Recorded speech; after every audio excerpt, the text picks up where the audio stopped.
Season 8 playoffs. That's right. So Xavier is banned. Do you go Lolita if you're Omega? Or maybe a Kagura? But I do feel that it's the Lilia that could be the option for Omega. And then they last pick the hero for Ryzen, which kind of tells me that they might be considering the Ling. You think so? You think they're going to go with an assassin? I was wondering if they would lean more towards a safer jungle pick. Yeah, like a Balmond.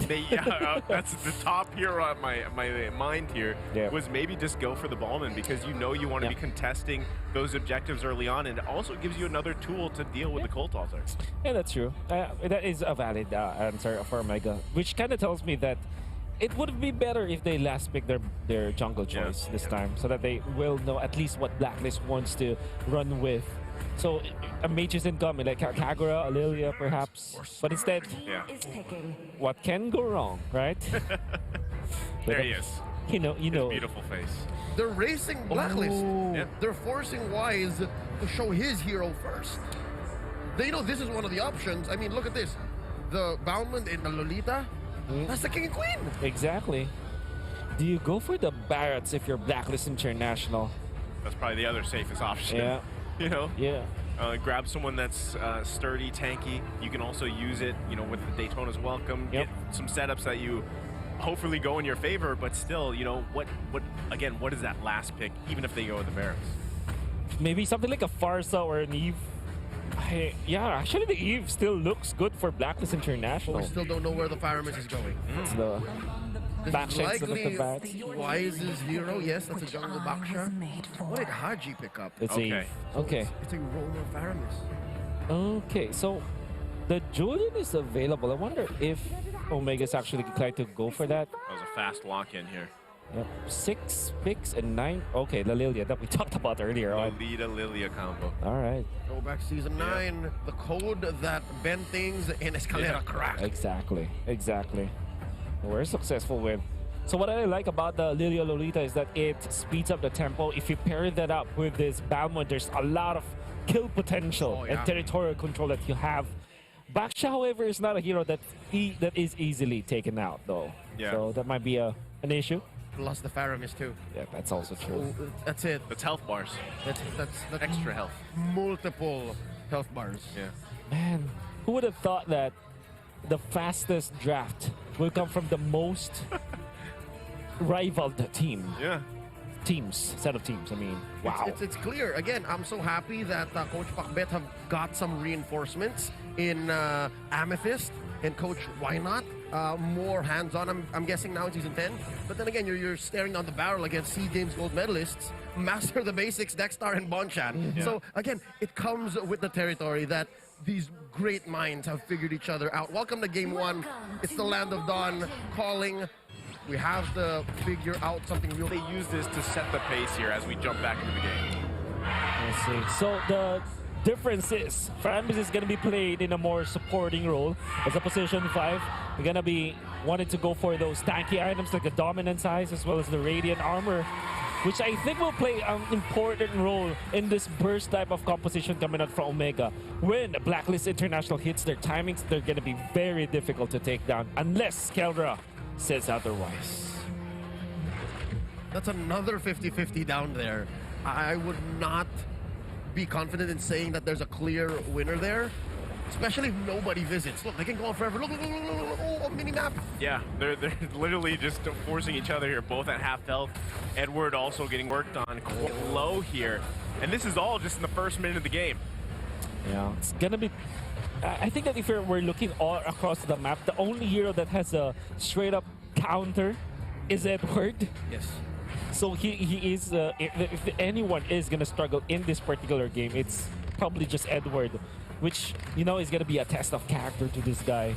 You know that he already played this so many times before, and how is he going to mend it up? Well, they're already making a play here. Get the flicker out from Renzio.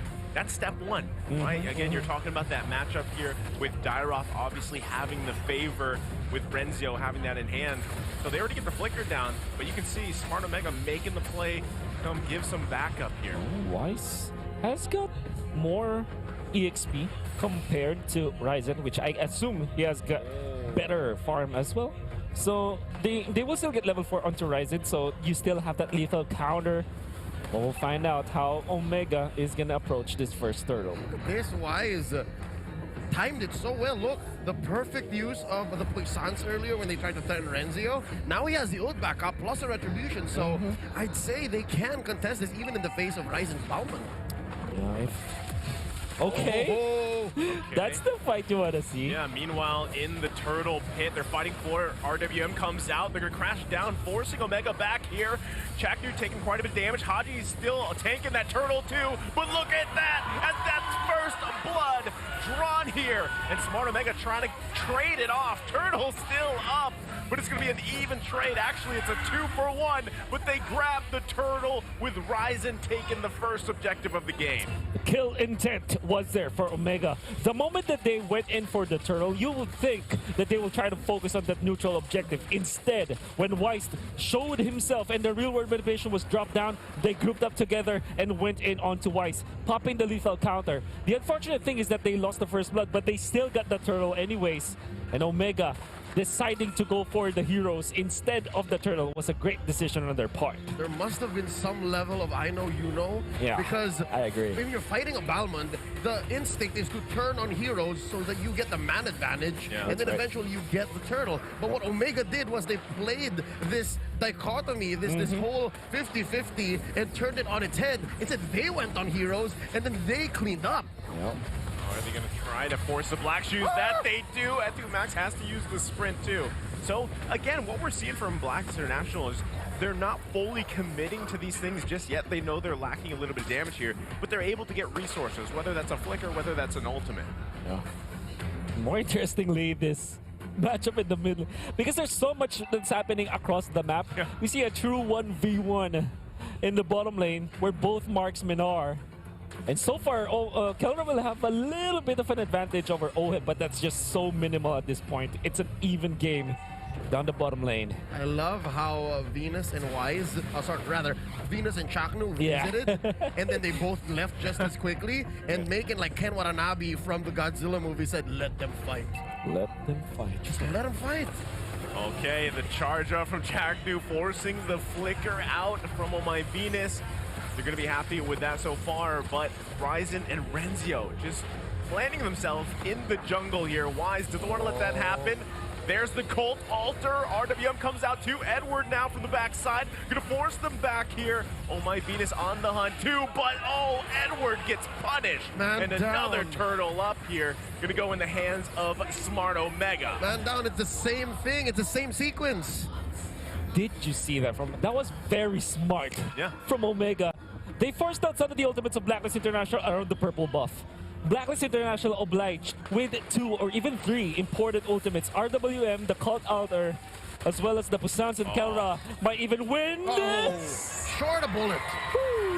One bullet short. Meanwhile, on the top side, Edward going to be the focus. And another kill here for Smart Omega. Ryzen just doing work on this Bowman with a lethal counter. Omega's winning the map this time. Kelra is outgunning the Matrix in the bottom lane. And up top, they have found the dent in the armor of BLACKLIST International. There's a straight-up weakness between the matchups of the XP lane, and Omega just popped that wide open.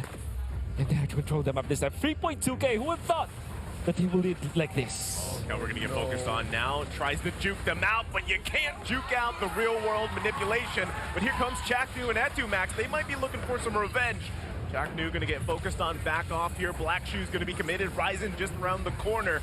He goes in, but look at the damage. The Cult Altar comes out. Ryzen looking for the lethal counter. It's not enough, though. And now he's going to be focused on a 4 versus 1. Has to back out here.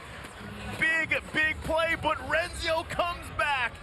Not going to commit anything this just yet, but already 6 minutes in the game, quite a bit of action. Well timed. BLACKLIST was playing the long con, and they eventually turned those 2 turtles and huge team play sequences into a punish onto Kelra. And dare I say, yeah, you can give Edward hell, but as long as Oheb has the potential to come back, much like he did here, much like how he's sitting at 2-0-0 right now, about some gold ahead of Kelra, I'd say. But the thing is, I don't know how this happened. Kelra still has an EXP level ahead.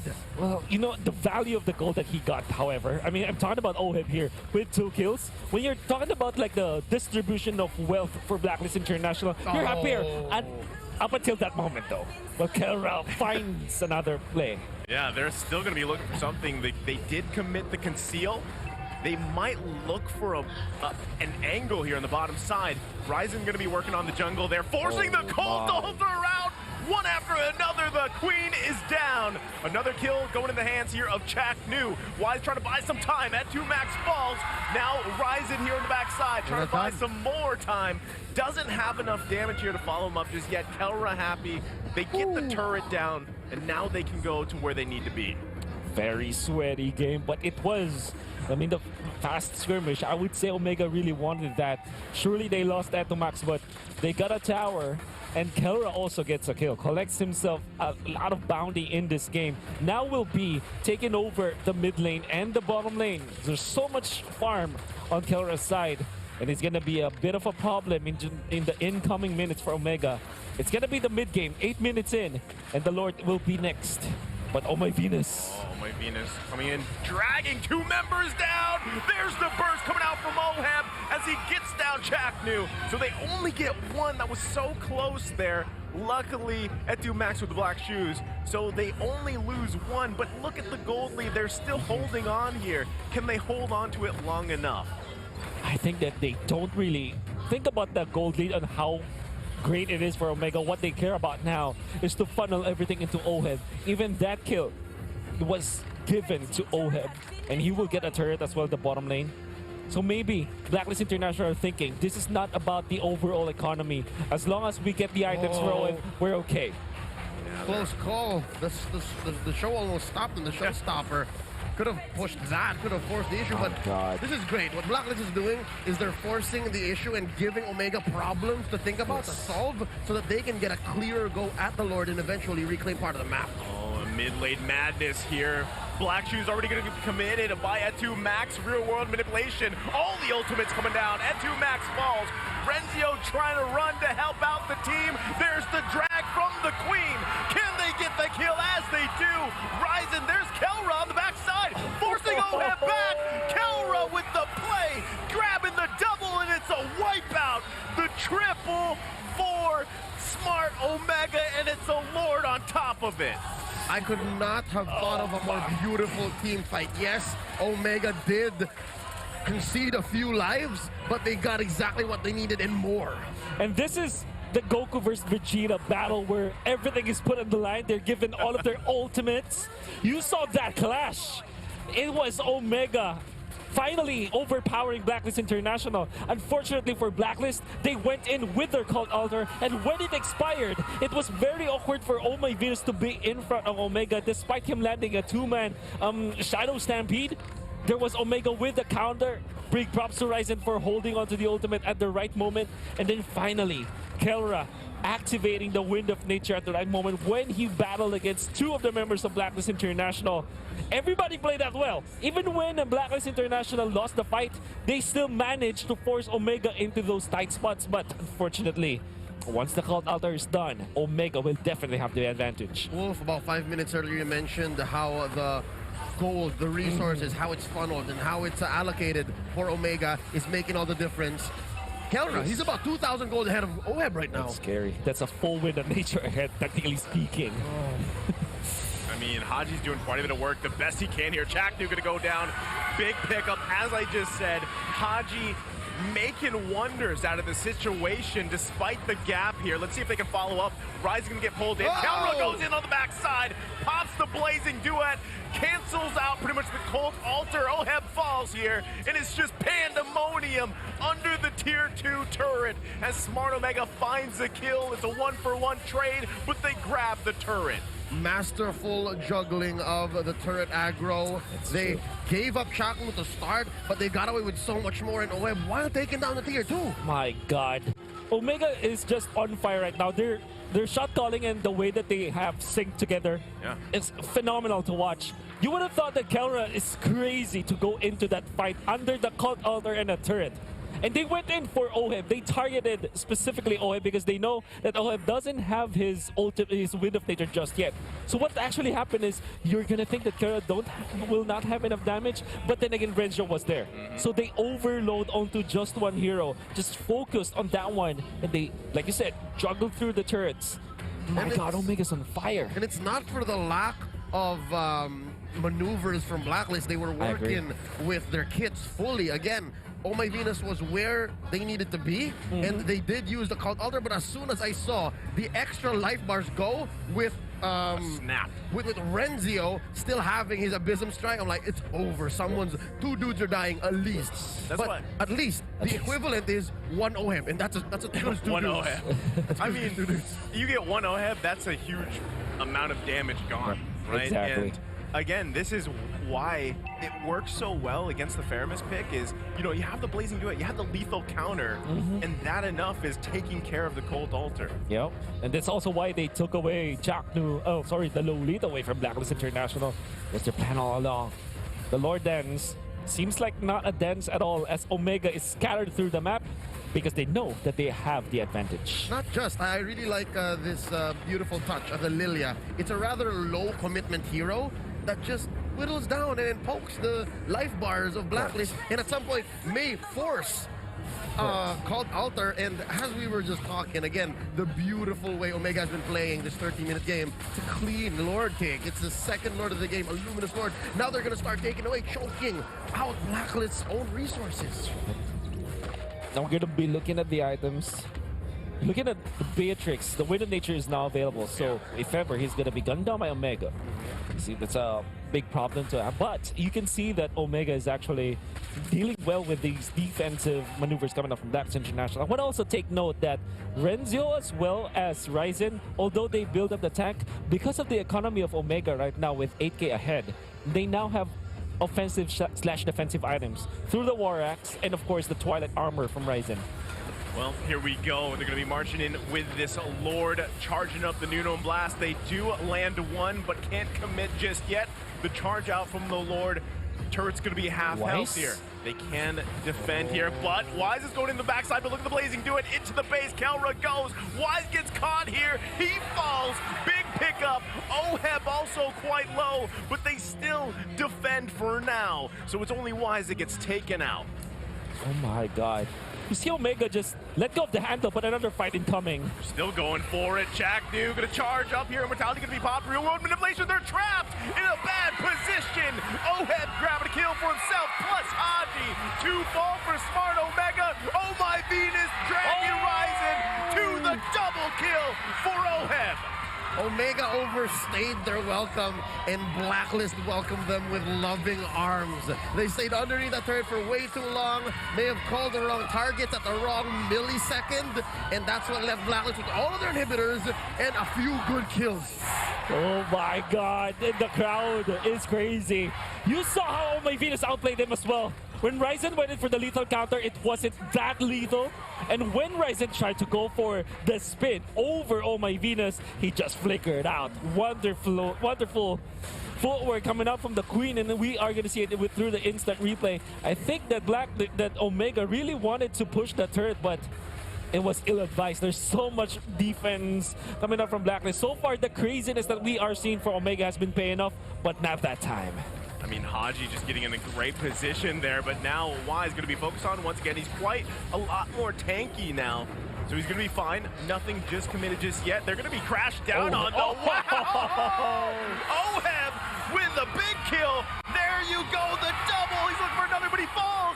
Shut down by Ryzen. Now pushing into the base. Kelra quite low. Edward trying to zone him out. Ed2 Max has to run. Does not have the black shoes. It's only a matter of time, and he falls. It's only OHEB that goes down for Blacklist International. Huge 3-for-1 trade, allowing this Lord, a 16-minute Lord, mind you, still does not have the third passive ability to actually be clear for the taking. Blacklist might actually get this. A gambit from Omega that did not pay off. You saw that, you understand why they went for it. OHEB was not in the range of the Cult Altar, but he still managed to get 2 kills before he went down, and that was very crucial. The fact that now Blacklist International will have the control over the Lord is going to be a problem for Omega. Etomax is still 5 seconds away. They need to manage the lanes. And it's not like Omega have taken out any inhibitor turrets, which means that the lanes will be even. Yeah, I mean, there's barely any health on that mid one, but still, I mean, Blacklist International knows that they have to respect this. Even though they did have the numbers advantage for a little bit, they still have to handle Renzio pushing on the bottom side. Those inhibitor turrets, even though they're still up, they're very fragile, right? So they've got to manage those. Meanwhile, this whole Lord dance that we're going to see unfold here. This Lord dance doesn't come easy. Again, yes, Blacklist, they did shrink the gold lead, so that means they're getting items on their key heroes. Again, OHEB now so much harder to kill. That's what's explaining this quick swing back to 14 to 15 under 18 minutes. But also, you have to mention how Blacklist is now more aware of the tricks Omega can pull. That's right. There's not much that Omega can add, save for vision and save for an interesting angle, because so far, back to back to back, they've caught Chakno even before he releases his Numenum Blast. Yeah, that was a good little just moment for Chaknu to get OHEB out of that corner, because they're trying to get the angle here. Lord's gonna be less than half health. Wise is trying to get in there if he can. Chaknu with a charge up! Numenum Blast! Perfect positioning! They find OHEB! Oh my, Venus in trouble too. Haji running the base, and they're crashing down on Blacklist International. It's another turnaround. Wise rolling out, trying to buy some time, but smart Omega knows they're gonna drive it in. London Bridge has fallen, but more importantly, they picked off OHEB and got their cake and ate it too. I'm talking about this Lord, and now Wise, the king has fallen as well. Oh no, there's just 3 defenders left with a luminous Lord, an 18-minute Lord marching down mid. Oh, I can hear the barangay already. 15 seconds for Here OHEB. you go, Lord. Not gonna join it, but they grab a kill on the perfect target. Can they hold on? Immortality gonna be popped. Edwards still. Haji finds a kill. Killing spree for Ryzen, and they're doing everything they can to stay in the game. The Queen doing work here, and they're still in with Haji. The KDA machine comes in to find a kill, and they're still in the game. Oh my Venus! Those bursters will deal so much more damage if you're all clumped up together, and bonus damage to heroes as well. Everything that Omega tried to build in Kelra in front of Blacklist International, they were showered down by the magic damage of Blacklist International. They had it up to here. It was up there. It was. They had it up to here, and the Queen just said, you know what, you want it so bad, come on over. Come on over. This is twice now that they've done that. They punished Smart Omega. I know my Venus is like, I'm gonna take the matters to my own hands. I'm gonna take care of this. But then again, you're gonna have to commend Omega. The fight beforehand, during the Lord fight, where they found OHEB, it was amazing to look at because they comboed it all together at the same time. It was great synchronization and chemistry coming from Omega. That's the reason why they were able to put down OHEB. Because the thing is, after popping the cult altar, you're stunned up for a little bit. That gives ample time for Ryzen to pop the lethal counter, which because OHEB was low anyways, when he goes up after the invulnerability was out. Haji felt it. Haji felt it. He's not gonna check the bushes just like that. Sense. No. They're in a risky position here. Oh, the wraparound. Wise gonna cut them off. Real world manipulation comes down. The Queen dragging Ryzen back. There's Kelra trying his best with the blazing duet. Pops the window danger too. Can they pull this one off? OHEB quite low. The shutdown. They find the Mega as well. 2 members are down again for Blacklist International. And we're 25 seconds away from a Lord. There's a quite meaty wave down bottom for Blacklist. But I'm thinking, and I think Omega is as well, this might actually be it. Ryzen will pick up the Rose Gold Meteor, which is perfect for the defense. They get the turret, Abysm Strike, Force finding the mark. Now Smart Omega looking to end the game as Edwards gonna be the next target. Oh my Venus is alive. They take him down. The Queen is up. Can they turn it around? The stun on OHEB, the perfect target. Immortality gonna be popped, but Renzio is there. Can he pull it up? Can It's a cult altar to turn it around again, and they do it. And meanwhile, look at the top side, base being focused on, and oh my goodness. Actually, it's Oh My Venus with the turnaround. My God, Omega, how many times should you fall against the Ghost Bursers and Shadow Stampede combo? Don't be near each other. There's so much burst potential from that one. And you see, everything's getting crazy. Chakdu, my God. Just for the clear, just for the wave clear. But they are the big disadvantage. Rise at 11 seconds. Can they hang on? They don't have any AoE apart from it to Max. This could be it. They're going to push down. They're trying to buy time. Chaknu's going to be the next target here. Mega kill for Oheb. Looking for Chaknu. Ryzen is now up, but what can he do? The numbers aren't there. And Blacklist International, time after time, turns around. Game number 1.